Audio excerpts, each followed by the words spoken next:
When books begin whispering secrets only after midnight, Holmes realizes the library is not haunted. It is remembering something it was never meant to forget. Before we drift into tonight's mystery, you're warmly invited to subscribe so these quiet stories can keep you company whenever the night feels long. The doors of the library closed behind them with a sound so soft it felt intentional, as though even the hinges had been trained not to disturb the quiet within. Outside, London continued its restless motion. The distant rattle of carriage wheels, the muted hum of late conversations drifting through narrow streets. But inside, the world had slowed to a near standstill. Holmes paused just beyond the threshold, allowing the silence to settle. It was not the simple absence of sound one might expect in an empty building. This quiet possessed shape and depth, layered and attentive, as though it had been arranged rather than left behind. Watson felt it at once. He lowered his voice instinctively, though there was no one to overhear. It's as if the room is listening. Yes, Holmes replied softly. Libraries often do. They stood in the grand central hall, where towering shelves rose toward a ceiling lost in shadow. Rows of lamps had been extinguished for the night, leaving only a handful of candles placed at deliberate intervals, their flames steady and patient. The light revealed polished wood, worn leather spines, and the faint gilt of lettering that caught and released the glow as they moved. Every step they took seemed absorbed rather than echoed. The floorboards, old and meticulously cared for, offered no complaint beneath their feet. Even Watson's breath sounded subdued, as though the air itself preferred restraint. Holmes removed his gloves and ran his fingertips lightly along the edge of a nearby table. A thin film of dust came away, undisturbed since the last reader had departed hours earlier. And yet, he murmured, something remains active. They proceeded deeper into the library, passing reading alcoves curtained in dark green velvet.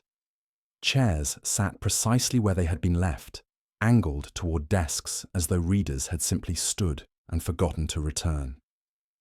Books lay open at marked pages, slips of paper tucked neatly between leaves. Watson glanced at one such volume as they passed.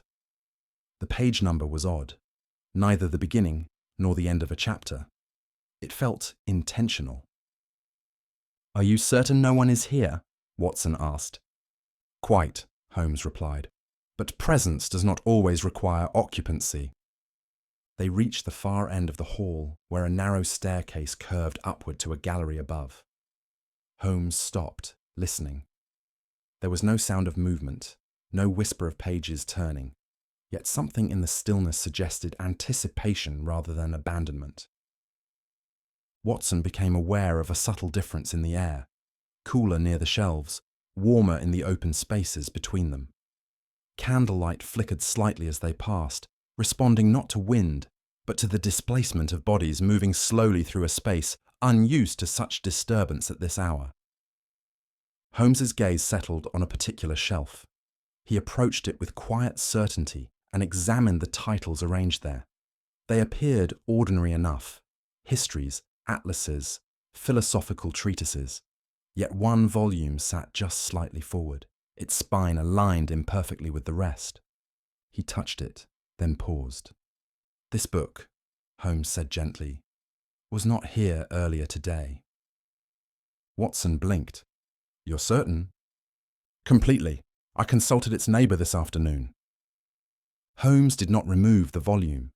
Instead, he studied the surrounding shelves, noting the spacing, the order, the faint impressions left where other books had rested for years.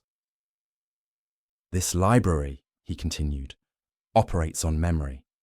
It remembers where each thing belongs." They moved on, Holmes now tracing a slow circuit of the hall. At intervals he stopped, marking patterns invisible to Watson, a book placed just out of sequence, a chair angled too precisely, a candle burned slightly lower than its companions. The library did not feel disturbed. It felt curated. Watson felt the odd sensation that they were not intruding, but participating, moving through a ritual whose rules were set long before they arrived. At night, Holmes said, people assume knowledge sleeps, but knowledge merely changes posture. They reached a secluded reading room at the far side of the building. Its door stood ajar, though Watson was certain it had been closed earlier. Inside, a single candle burned low on a desk, illuminating an open book whose margins were dense with fine, slanted handwriting. Holmes studied it from a distance, his expression thoughtful rather than surprised. "The doors are closed," he said quietly. "The staff have gone, and yet the library continues its conversation." Watson felt a slow chill that had nothing to do with cold. The silence around them deepened, not in warning, but in expectation. Whatever whispered here did not wish to frighten. It wished to be read. The librarian arrived with careful steps, as though even her movement had learned the customs of the place. She was a woman of composed demeanour and precise habits, her grey-streaked hair gathered neatly, her keys carried not on a jangling ring but wrapped in cloth to soften their sound. She closed the door behind her with deliberate gentleness and regarded Holmes and Watson with a mixture of relief and quiet apprehension. "You see it too, then?" she said, not as a question, but as confirmation. Holmes inclined his head. "We see evidence of it." She gestured for them to follow and led them deeper into the library, past rows of shelves that seemed to recede endlessly into shadow. As they walked, she spoke in a low voice, not out of secrecy, but respect. "It began several months ago," she said. "At first I thought it a clerical error, a book misplaced during reshelving. It happens, even here." They entered one of the smaller reading rooms, its door closing softly behind them. The room was modest in size but precise in arrangement.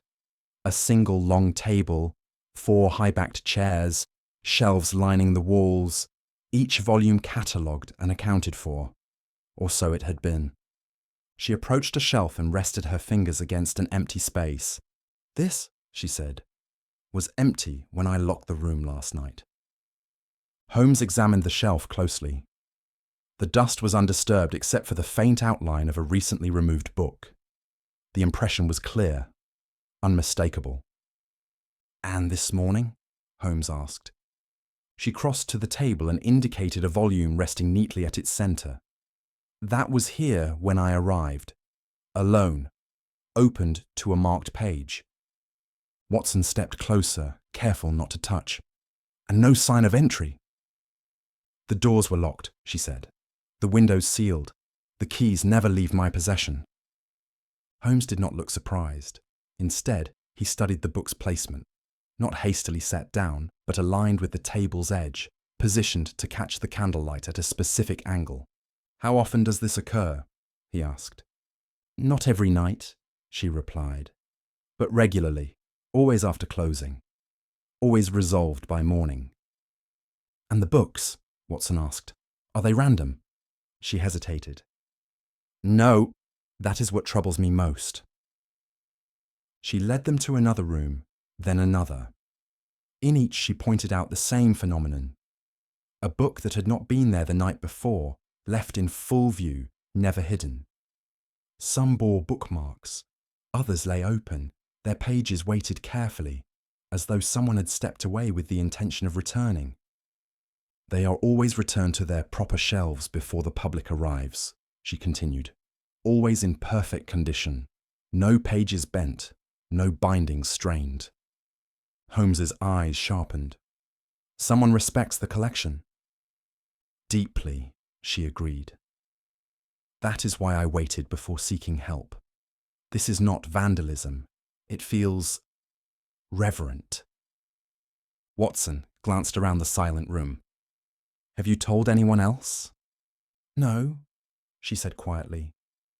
It did not feel like something that should be discussed casually. They returned to the central hall, where candlelight reflected softly off polished wood. Holmes paused beside a catalogue desk, scanning the neatly written index cards. "The volumes appear," he said thoughtfully. "They are observed And they are returned. No attempt is made to remove them permanently. Yes, the librarian said. It is as though someone is continuing work. Holmes smiled faintly, or completing it. She met his gaze, a question forming that she did not voice. Tell me, Holmes said gently, have you ever found marginal notes? Her breath caught. Yes. She retrieved a small notebook from her pocket and opened it to a carefully transcribed passage. The handwriting was precise, scholarly, and unmistakably intentional. I did not copy the rest, she said. It felt improper. Holmes studied the script with interest. It was not meant for the general reader, he said, but it was meant to be found. Watson felt the atmosphere shift subtly, the silence growing not heavier, but more focused. The librarian closed her notebook and looked around the vast, patient space. Whatever is happening, she said softly, it does not feel unfinished. Holmes glanced once more at the shelves, at the books resting in their places, like sleepers between dreams. No, he replied. It feels precisely on time. Holmes selected the book with a care that suggested not ownership, but stewardship. He carried it to the long central table and adjusted the lamp so that its glow fell across the page at a shallow angle, illuminating not only the printed text, but the narrow margins that framed it like quiet borders. At first glance, he said softly, there is nothing here. Watson leaned closer. The page appeared ordinary enough. Dense Victorian prose, neatly set. The paper yellowed with age but well preserved. The margins were narrow, scarcely generous enough for annotation. Now, Holmes continued, look again, not at the words, but at the silence between them. He shifted the page slightly, and there it was. A faint line of ink, so pale it seemed almost part of the paper itself. Not a scrawl, not a note made in haste, but a hand trained to be invisible. Watson felt a subtle tightening in his chest, the peculiar sensation of overhearing something not meant to be spoken aloud. It's been written to disappear, Watson murmured. Precisely, Holmes replied. Iron gall ink, diluted, applied sparingly. It would fade just enough to avoid casual notice, yet remain legible to one who knows how to look. He traced the margin with a finger held just above the surface, never touching. This is not vandalism, Holmes said. It is correspondence. They examined another volume, and then another. In each, Holmes found the same careful hand, sometimes responding to a passage of text, sometimes addressing a previous marginal note, written years earlier by another unseen contributor. One message read simply, "You were correct, though history would not agree with you." Another, tucked beside a philosophical treatise, offered a reply written decades later. History often arrives late. Watson straightened slowly. These are conversations. Yes, Holmes said, and long ones. The librarian watched from a respectful distance, her hands folded, her expression somewhere between awe and quiet vindication. I knew they weren't random, she whispered. Holmes nodded. The books were chosen deliberately. The subjects intersect law, ethics, political theory, scientific speculation. These are minds in dialogue, careful minds, patient minds. He turned to a different volume, its binding worn from age rather than use. Here, the marginal note was barely visible at all, almost erased by time. Observe, Holmes said. This hand differs slightly. The pen pressure is lighter, the script less confident. Watson read the faint words with effort. I do not know if anyone will ever read this. Holmes closed the book gently. And yet, he said, someone did. They moved from table to table, the night unfolding into a quiet archaeology of thought. Each book revealed another layer, another voice. Some notes argued, others clarified. A few offered gentle corrections. None were frivolous. "There is humility here," Holmes observed. "No signatures, no dates, only ideas, passed hand to hand across time."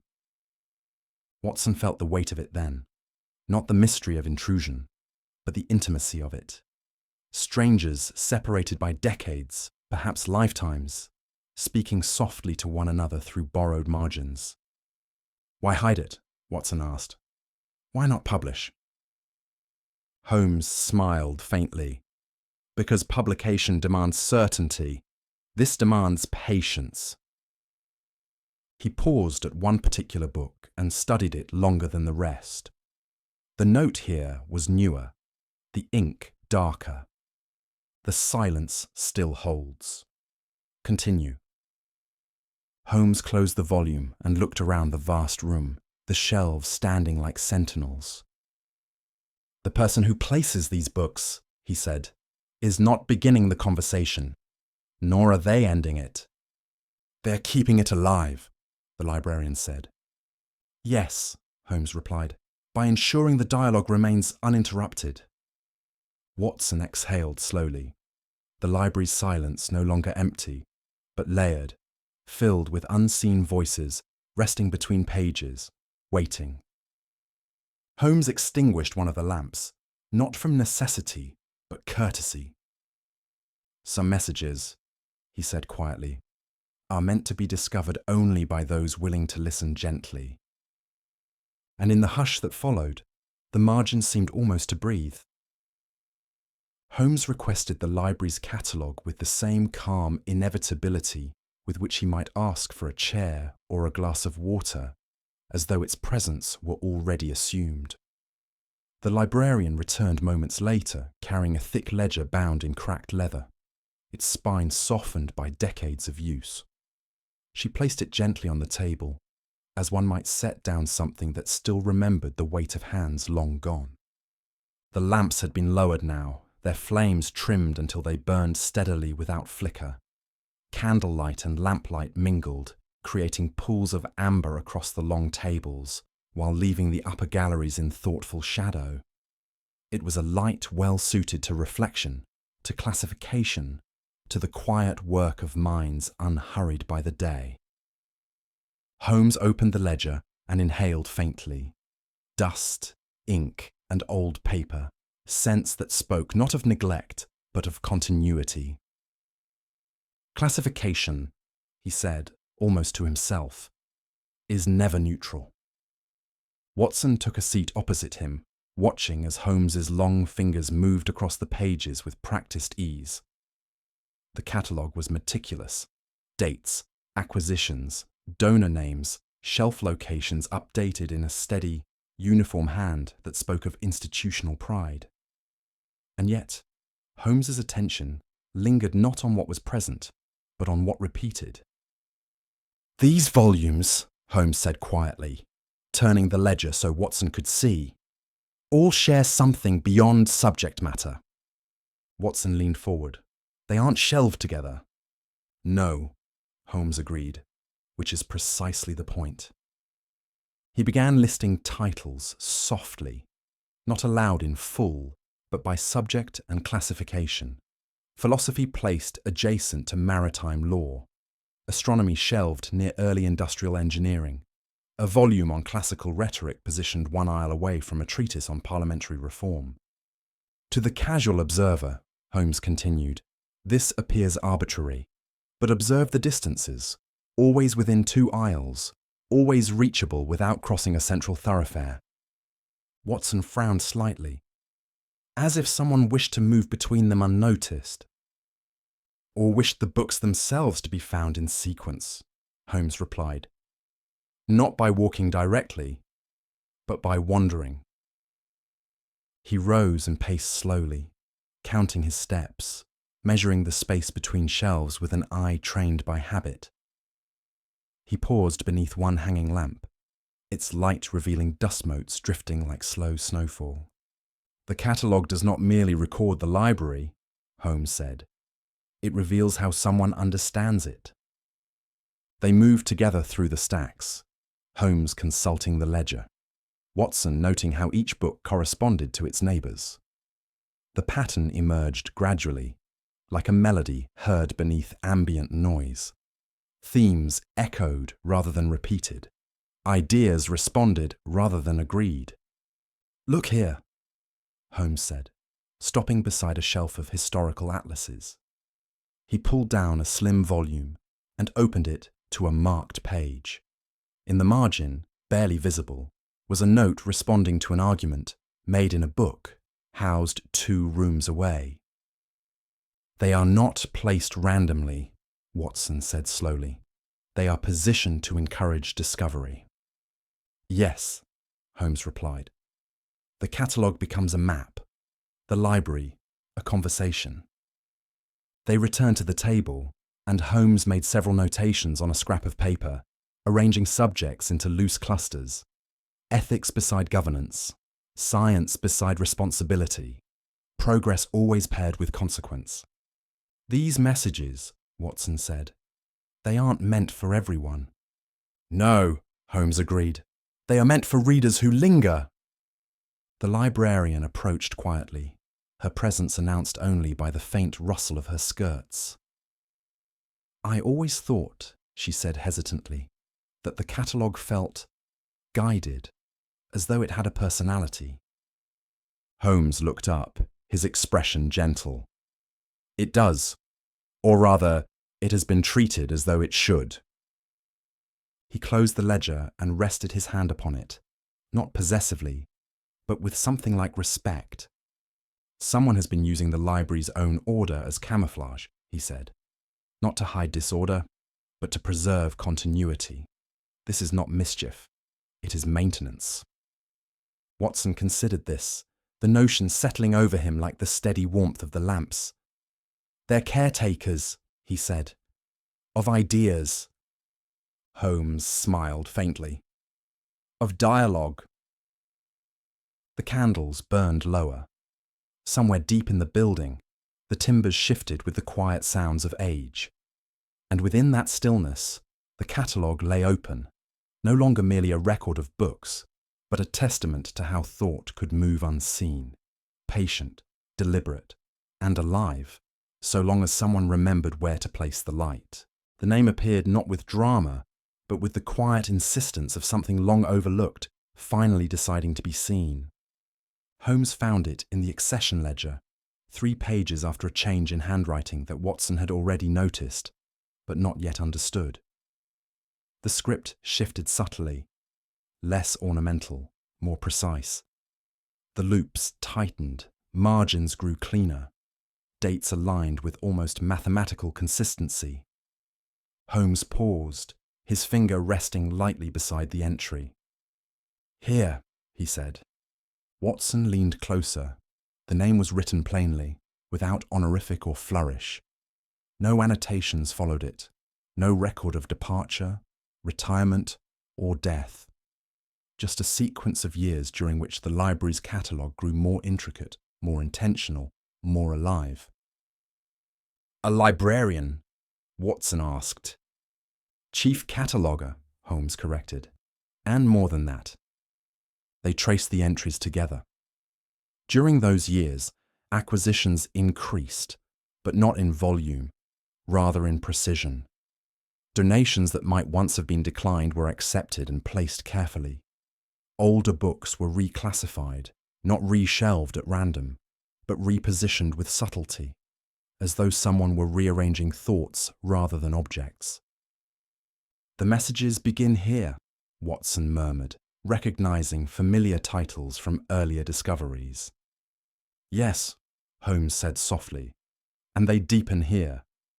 The librarian's name appeared again in a staff register kept separately, its pages yellowed and brittle.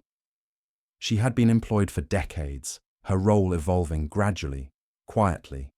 No public lectures, no published treatises. Yet her marginal notes, unsigned, delicate, appeared in dozens of volumes across the collection. "She never left," Watson said. Holmes shook his head slightly. She vanished from the records, but her work continued. They found correspondence next, preserved not in a personal file, but tucked among routine administrative letters. Requests for additional candle allocations, inquiries about extended evening hours, polite refusals of promotion. She declined advancement, Watson observed, again and again. Because administration would have taken her away from the shelves, Holmes replied. From the work. The librarian's final recorded entry was not an exit, but a request. Permission to remain after hours to complete a reclassification project. The request was approved without comment. After that, nothing. No farewell, no announcement, no death notice. The city beyond the library had continued, unaware that one of its quiet minds had simply stopped being counted. Watson felt an unexpected tightening in his chest. People don't just disappear. No, Holmes agreed, but institutions sometimes allow them to. They walked through the stacks again, slower now, as though the space itself had changed. Holmes stopped before a shelf and removed a book neither of them had handled before. Inside, the margins bore a familiar hand. This note was different. It was unfinished. The sentence ended mid-thought, the ink fading as though the pen had paused and never resumed. Below it, years later, another hand had responded gently, not completing the idea, but acknowledging it. I read this, the later note said. I will carry it forward. Watson swallowed. She entrusted it to the future. Yes, Holmes said quietly, not to recognition. They found more signs like this, books left open slightly wider than others, pages softened by repeated handling, notes placed where lamplight would fall most naturally. The library itself had been shaped around her habits. She didn't vanish, Watson said slowly. She remained, just not officially. Holmes stopped beside a reading desk tucked into a forgotten alcove. Its surface bore faint indentations from years of careful use. Beneath it, carved so lightly it might have been accidental, was a single initial. This was her place, Holmes said. The librarian's work had never been finished, because it was never meant to be. It was a conversation, not a conclusion. When her presence was no longer permitted, whether by age, illness, or quiet dismissal, others had continued it, guided by the systems she had built. Someone ensured the messages kept arriving, Watson said. Someone learned her methods. Yes, Holmes replied, but they never claimed her name. They returned to the central table, the lamps burning low, the catalogue open between them. The librarian existed now only in traces, in structure, in silence, in care. Is she as gone? Watson asked. Holmes closed the ledger gently. Perhaps from the world, but not from this place. The library seemed to settle around them then, its silence no longer watchful, but attentive, as though it had been waiting for someone to remember not the mystery, but the person. And in that remembering, the work continued. Holmes did not rush the discovery. That alone told Watson how seriously he regarded what lay before them. The marginal notes had been read, categorized, and compared, yet Holmes had resisted the temptation to pronounce upon them too quickly. Instead, he spent long minutes turning pages without reading the main text at all, allowing his eyes to trace the edges of thought rather than its center. The lamplight caught the faint impressions left by careful hands. Ink pressed just deeply enough to endure, but never so boldly as to demand attention. These were never meant to shout, Holmes said at last, his voice scarcely louder than the soft tick of the clock above the librarian's desk. They were meant to wait. Watson leaned closer as Holmes aligned 3 books side by side, their spines unrelated, their subjects disparate. One concerned Roman law, another medieval astronomy, the third a modest volume of English essays whose pages bore the gentle foxing of age. Individually, the notes seemed fragmentary, observations, questions, reflections. Yet Holmes read them not as sentences, but as signals. "Look at the placement," he murmured. "Not the words alone, but where they occur. Always at transitions, the end of a chapter, the margin beside a definition, the pause between ideas." Watson followed his gaze. The notes did not interrupt arguments. They hovered near moments of uncertainty, places where the original author hesitated, speculated, or acknowledged the limits of knowledge. "She responds to doubt," Watson said. "Yes," Holmes replied, "and invites it." He turned another page, then another, assembling the books as one might assemble fragments of a long correspondence. Slowly, a structure emerged, not linear, not sequential, but relational. Each note referenced another by implication rather than instruction. A phrase echoed elsewhere. A metaphor completed itself across decades. "She assumed her reader would not rush," Holmes said quietly. "Only someone who reads with patience would ever notice the pattern." Watson felt an unexpected warmth at that. The idea that someone had written not to be understood immediately, but eventually, stirred something deeply human. Holmes took out his notebook, but did not write. Instead, he closed his eyes briefly, as though listening. When he opened them, his gaze sharpened with that familiar clarity Watson had come to trust. "This is not cipher," Holmes said. "Not in the conventional sense. There is no substitution, no key to steal or guard." "Then what is it?" Watson asked. "A language," Holmes replied. "One built on association, on shared habits of thought." He gestured to the shelves around them. She assumed her reader would be someone like herself, curious, attentive, willing to follow an idea wherever it wandered. Holmes selected another book and opened it to a page marked by the faintest crease. In the margin was a single line, written decades earlier, read alongside its neighbour. "That neighbour," Holmes said, tapping the shelf, "was never meant to be adjacent in a standard system, but she placed it there." They retrieved the neighbouring volume. Its margin contained a response, written years later in a different hand, acknowledging the thought, expanding it, and then, remarkably, referring back to a third book yet to be published at the time of the first note. "A conversation across time," Watson whispered. "Yes," Holmes said, "sustained by the library itself." The code was not secrecy, Holmes realized, but trust. Trust that someone would notice. Trust that meaning could travel slowly and still arrive intact. "She was writing for the future," Watson said. "For a particular future," Holmes corrected, "one in which haste had not yet consumed thought." They worked late into the night, Holmes occasionally standing back as though to view an invisible structure only he could fully perceive. The notes formed constellations, not chains. One idea illuminated another, not directly but obliquely, as stars do when seen from the corner of the eye. The librarian had created a sanctuary within the margins, a place where ideas could survive untouched by fashion or authority.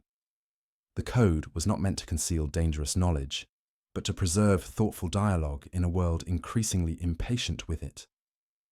"This is why the books appear and disappear," Watson said slowly. "Someone is continuing the practice, maintaining the conversation." "Yes," Holmes replied, "and ensuring it remains quiet." Holmes closed the final book with care. "This is not a crime, Watson, nor even a mystery in the usual sense." Watson looked around the candle-lit room, its shelves breathing softly in the hush. "Then why are we here?" Holmes allowed himself the faintest smile. "Because even gentle things deserve to be understood. And because someone wished to be found, not discovered, but recognized."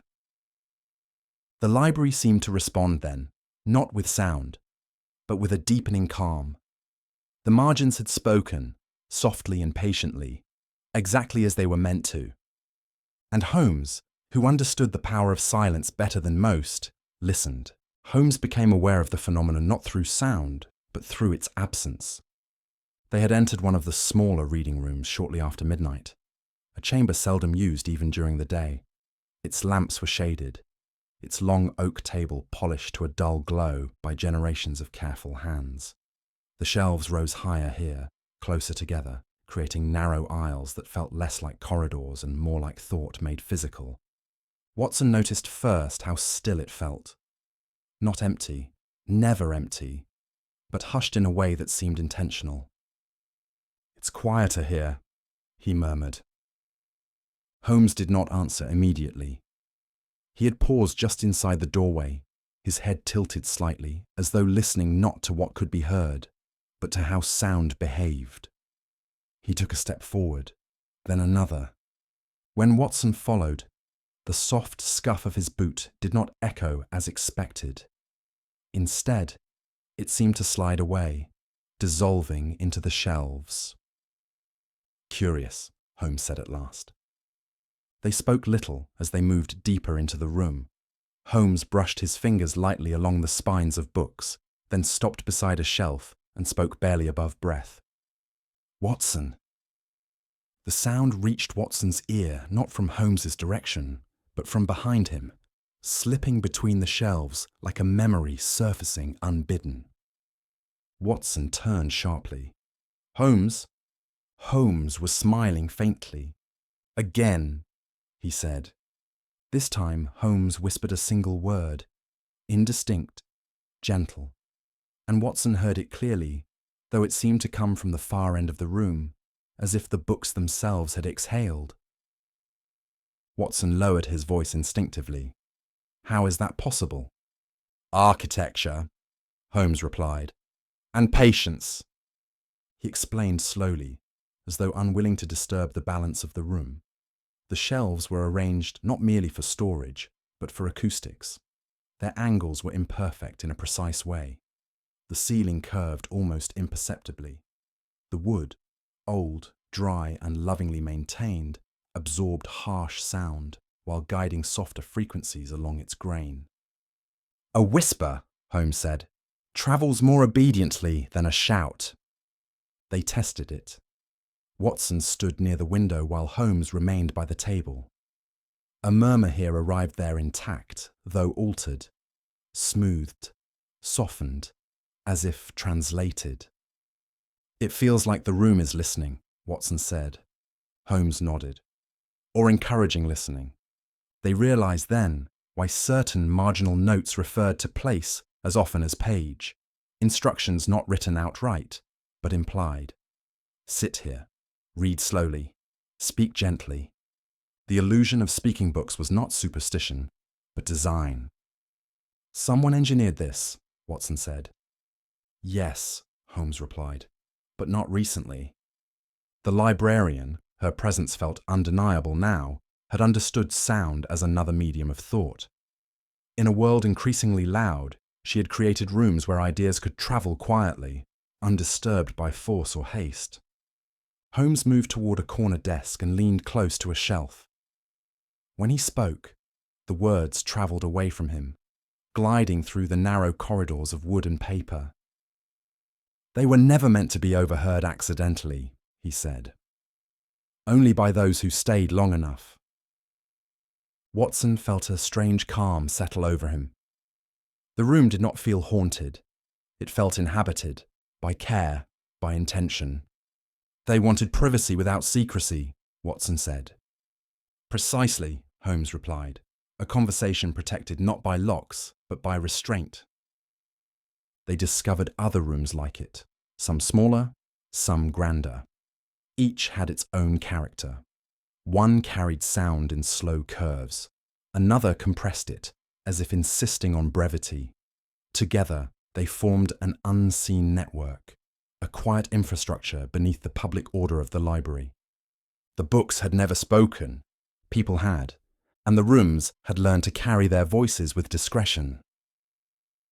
As they stood in silence once more, Watson became aware of how rarely such silence existed in the world beyond these walls. Not emptiness, but presence without demand. "Someone still uses these rooms," Watson said softly. "Yes," Holmes replied, "and now we know how." The whispers lingered, not as echoes, but as possibilities, waiting patiently, as they always had, for someone willing to listen without haste. And the library, faithful to its purpose, held them gently, saying nothing at all. The explanation came not as a declaration, but as a gentle easing of tension, like the slow release of breath after one realizes the room has never been dangerous at all. They sat together at one of the long tables, candles guttering softly in their glass chimneys. The shadows they cast moved with exaggerated grace, stretching shelves into arches and turning corners into depths that seemed far greater than they were. Watson, who had felt the peculiar stirring of unease earlier in the night, now recognized it for what it was: the mind's natural response to suggestion, to quiet, to the unfamiliar patience of the place. Holmes rested his fingertips on the polished wood, his voice low and unhurried. "The sensation of haunting," he said, "rarely arises from what is present. It comes from what is withheld." Watson nodded, glancing toward the rows of books that stood like silent witnesses. It felt as though something was watching. "Because nothing was demanding attention," Holmes replied. "The mind fills such spaces eagerly." He gestured toward the shelves, the lamps, the narrow passages between. The library had been designed to discourage haste, to slow movement, to reward stillness. In such an environment, every sound gained importance. Every shadow seemed intentional. "Consider the candlelight," Holmes continued. "It flickers, never fully still. It softens edges, blurs certainty. Our ancestors associated such light with vigil, with prayer, with the unknown. Even now, we respond to it instinctively." "And the silence," Watson added. "Is never complete," Holmes said, "which is precisely why it unsettles." They listened. Somewhere deep in the building, wood shifted with age. A distant clock marked time with a sound more felt than heard. The library breathed, not metaphorically, but materially, expanding and contracting with temperature, with the slow rhythms of the night. "When architecture channels sound as this does," Holmes said, "whispers arrive without visible source. The mind, untrained in acoustics, seeks explanation elsewhere." "Ghosts," Watson said softly. "Or sentient books," Holmes replied, allowing himself the faintest smile. Holmes rose and walked slowly along the shelves, his shadow stretching and dissolving as he moved. He stopped beside a high case and raised his hand, blocking the candlelight momentarily. The shadow vanished, then reappeared elsewhere, elongated and unfamiliar. "Motion without origin," he said. "An old trick of perception." Watson felt the last remnants of unease drain away, replaced by something gentler: admiration. "So there was never anything supernatural here," Watson said. "On the contrary," Holmes replied, "there was something extraordinary, just not otherworldly." He turned back toward the table. What unsettled visitors was not a ghost, but the realization that this place operates on different principles than the rest of the city. It values slowness, continuity, attention. The library had cultivated an atmosphere where thought itself became audible, where the boundaries between reader and writer softened. In such a space, it was easy to mistake preservation for presence, intention for apparition. "The mystery," Holmes continued, "was never about fear. It was about care." Watson considered the notes they had read, the systems they had uncovered, the rooms shaped not for spectacle, but for quiet exchange. Someone went to great lengths to protect this, he said. Yes, Holmes replied, not by hiding it, but by making it unappealing to the impatient. Those who rushed through saw only shadows. Those who lingered heard whispers. Only those who stayed long enough understood that the whispers were not warnings but invitations. To read carefully, Watson said. To listen. And to respect what came before, Holmes added. They extinguished one candle, then another, leaving only a single flame burning at the centre of the table. The library did not grow darker so much as more intimate, as though it were content to let the night pass unremarked. There is comfort in knowing there is no haunting, Watson said. Holmes shook his head gently. There is greater comfort in knowing that nothing here was ever meant to frighten, only to endure. The illusion of the supernatural dissolved then, not abruptly, but kindly. What remained was a structure of thought, built patiently across generations, asking only that it be treated with the same restraint with which it had been created. And in that understanding, the library grew quieter still, not empty, not abandoned, but at peace. The realization did not arrive all at once. It emerged gradually, like an image resolving in low light, each softened edge sharpening only when the eye stopped straining to force clarity. Holmes had arranged the books across the long table in a manner that at first appeared haphazard. Subjects collided without courtesy. Political philosophy beside ecclesiastical history, scientific treatises resting against volumes of poetry. To Watson, the pattern was elusive, almost deliberately so. Not chronology, Watson ventured quietly, nor authorship. Nor discipline, Holmes replied. Those are the first structures power attempts to control. He adjusted a single volume, rotating it slightly so that the margin caught the candlelight. There, faint but unmistakable, was a line Watson had read before and not fully understood. Truth survives longest when it refuses to announce itself. Holmes nodded, as though the sentence had just spoken aloud. The notes, he said, are not commentary. They are continuation. Watson leaned forward as Holmes guided him through it, slowly, patiently. Each marginal note responded not merely to the text it accompanied, but to another note elsewhere, sometimes decades apart. An assertion made in one century was challenged in another, refined in a third, and gently resolved in a fourth. It's an argument, Watson said. Yes, Holmes replied, but not one meant to be won. The scholar behind the notes had constructed a discourse that could not be silenced because it had no single voice.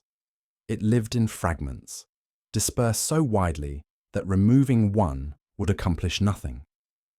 No authority could condemn it without first understanding it, and understanding it required precisely the kind of careful reading censorship rarely possessed. They hid it in plain sight, Watson said. They gave it patience, Holmes corrected. The argument itself emerged slowly. It concerned the preservation of knowledge against the distortions of power, how ideas, once institutionalized, became vulnerable to manipulation. The notes questioned official narratives, not through defiance, but through comparison. They placed contradictory accounts side by side and allowed the reader to notice the gaps. She never states her conclusion outright, Watson observed. No, Holmes agreed. She trusts the reader to arrive there. The brilliance lay not in secrecy, but in humility. The scholar did not presume authority over the future. She merely offered tools, cross-references, quiet provocations, invitations to think.